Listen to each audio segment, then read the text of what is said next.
Beautiful Urdu stories کے ناظرین السلام علیکم۔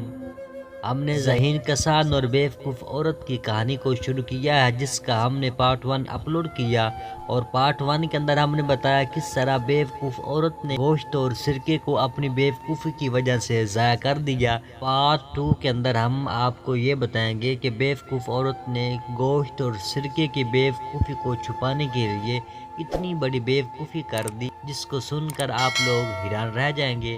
تو چلو آپ کا قیمتی ٹائم ویسٹ کیے بغیر ہم اپنی سٹوری کی طرف بڑھتے ہیں۔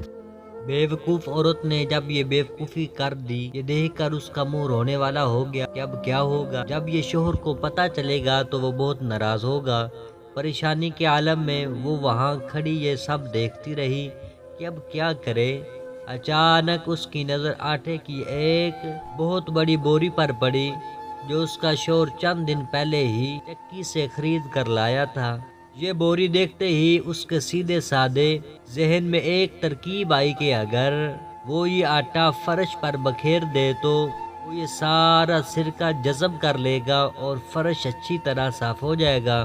اس قدر شاندار ترکیب سوچنے پر اس نے دل ہی دل میں اپنے آپ کو شاباش دی اور بوری کھول کر آٹا فرش پر بکھیرنے لگی۔ اس دوران بے دھیانی میں اس کا پاؤں سرکے سے بھرے اس جگ سے ٹکرایا جو ڈرم کے نیچے پڑا تھا۔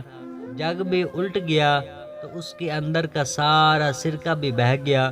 وہ مزید پریشان ہو گئی اور اس نے باقی سارا آٹا بھی فرش پر بکھیر دیا اور سوچنے لگی اب یہ سب ٹھیک ہو جائے گا۔ کسان گھر لوٹا تو اسے شدید بھوک لگی تھی۔ اس نے آتے ہی پوچھا آج کھانے میں کیا پکا ہے؟ بیوقوف عورت نے منہ لٹکاتے ہوئے کہا میں نے آگ پر تمہارے لیے مزیدار گوشت بھونا تھا، مگر کتا لے کر بھاگ گیا۔ جب میں اس کو مارنے بھاگی تو سارا سرکہ بہہ گیا۔ میں نے آٹے کی مدد سے کمرے کا سارا فرش صاف کر دیا ہے اور اب وہ کمرہ بہت صاف ستھرا نظر آ رہا ہے۔ تمہیں پریشان ہونے کی ضرورت نہیں ہے۔ اس کی بات سن کر کسان نے اپنا سر پکڑ لیا، پریشان ہو کر کہنے لگا او بیوقوف عورت، تم نے یہ سب کیا کر دیا؟ تم نے گوشت کو چولہے پر کیوں چھوڑ دیا تھا اور پھر سرکے کے ڈرم کی ٹوٹی کو بھی کھلا چھوڑ دیا؟ چلو وہ تو ہوا، تم نے تو سارے آٹے کا بھی ستیہ ناش کر دیا۔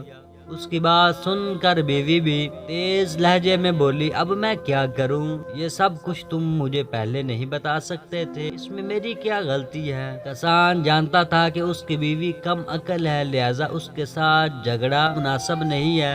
اس نے سوچا کہ مجھے خود ہی اس کا خیال رکھنا ہوگا۔ یہ سوچ کر وہ چپ رہا۔ اس دن انہوں نے آلو ابال کر کھائے اور پیٹ بھرا۔ کچھ دن ایسے ہی گزر گئے اور کوئی خاص واقعہ پیش نہ آیا۔ کسان بھی اب بہت محتاط رہتا اور باہر جانے سے پہلے سب کچھ اپنی بیوی کو سمجھا کر ہدایت کر جاتا۔ ایک دن کسان نے اپنے کھیت کے ایک طرف اگا ہوا پرانا درخت کاٹا تو جڑ میں سے اسے سونے کے کچھ سکے ملے۔ وہ خوش تھا کہ اب ضرورت کے وقت ان کو استعمال کروں گا اور کوئی پریشانی نہیں ہوگی۔ اس نے سوچا کہ سونے کے ان سکوں کو کسی جگہ چھپا کر رکھ دیتا ہوں، مگر اس کو اپنی بیوی کی طرف سے بھی خطرہ تھا، کہیں وہ یہ راز کھول نہ دے۔ یہ سوچ کر بیوی سے کہا دیکھو یہ میرے پاس پیلے رنگ کے کچھ بٹن ہیں، میں ان کو ایک ڈبے میں ڈال کر زمین میں دبا رہا ہوں، تم نہ تو ان کے قریب جاؤ گی نہ ان کو چھوؤ گی۔ بیوقوف عورت نے کہا ٹھیک ہے، جیسا تم کہتے ہو میں ویسا ہی کروں گی، میں نہ ہی ان کو نکالوں گی اور نہ ہی ان کو چھوؤں گی۔ بیوی نے اسے یقین دلایا۔ روز بعد جب کسان کھیتوں پر گیا ہوا تھا، گلی میں ایک پھیری والا آیا، اس کے ساتھ اس کا ایک مددگار بھی تھا۔ وہ گدھوں پر مٹی سے بنے خوبصورت نقش و نگار والے برتن لاد کر فروخت کر رہے تھے۔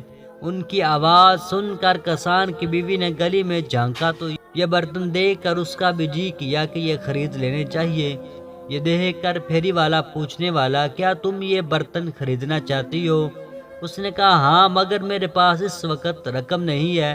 پھر کچھ سوچ کر بولی کیا تم ان برتنوں کے بدلے میں پیلے بٹن لے لو گے؟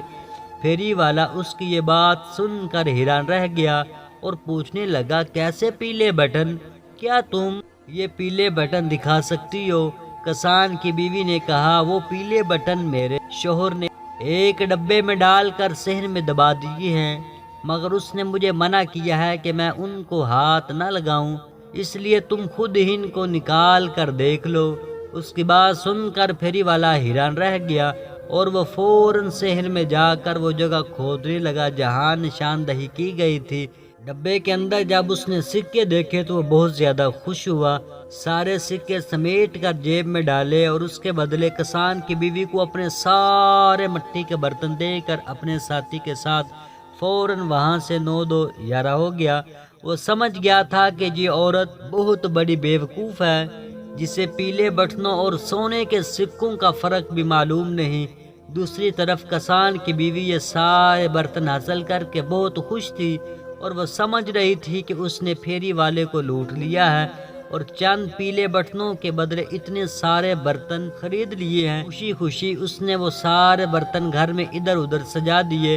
تھوڑی دیر بعد جب کسان دوپہر کا کھانا کھانے کے لیے آیا تو گھر میں اتنے سارے نئے برتن رکھے ہوئے دیکھ کر چونک گیا اور حیرت سے پوچھا، ارے یہ سب برتن کہاں سے آئے ہیں؟ بیوی نے مسکراتے ہوئے بتایا، دیکھو کتنے خوبصورت برتن ہیں، یہ سب میں نے تمہارے ان فضول پیلے بٹنوں کے بدلے میں خریدے ہیں۔ کسان پریشان ہو کر چلا اٹھا، جب میں نے تمہیں منع کیا تھا کہ انہیں ہاتھ نہیں لگانا تو پھر تم نے انہیں وہاں سے کیوں نکالا جہاں میں نے انہیں دبایا تھا؟ بے وقوف عورت نے کہا، میں نے انہیں نہیں نکالا، میں نے تمہاری پوری بات مانی، تم نے مجھے ان کو چھونے سے منع کیا تھا، اس لیے میں نے انہیں ہاتھ بھی نہیں لگایا، صرف جگہ بتائی تو پھیری والے نے خود ہی کھود کر نکال لیے۔ بے وقوف عورت نے کہا، تم نے مجھے اس بات سے منع ہی نہیں کیا تھا۔ کسان اپنا سر پیٹنے اور دیواروں سے ٹکرانے لگا، ارے بے وقوف عورت، وہ سارے پیلے بٹن سونے کے سکے تھے۔ بے وقوف عورت نے کہا، یہ تو تمہیں پہلے بتانا چاہیے تھا، اب یہ تمہاری غلطی ہے۔ وہ منہ بنا کر بولی۔ کسان کچھ دیر غصے میں چلاتا رہا، اسی دوران بے وقوف عورت نے اپنا رونے والا منہ بنا رکھا تھا، پھر شور سے کہا، میرا خیال ہے ہم وہ سونے کے سکے اب بھی واپس لے سکتے ہیں، وہ دونوں ابھی زیادہ دور نہیں گئے ہوں گے، آؤ ان کے پیچھے چلتے ہیں۔ بیوی کی بات سن کر کسان کچھ سوچنے لگا، پھر بولا، ہاں ہم کوشش تو کر سکتے ہیں، مگر اپنے ساتھ لڈو ضرور لے لینا تاکہ اگر راستے میں بھوک لگے تو ہم وہ کھا سکیں۔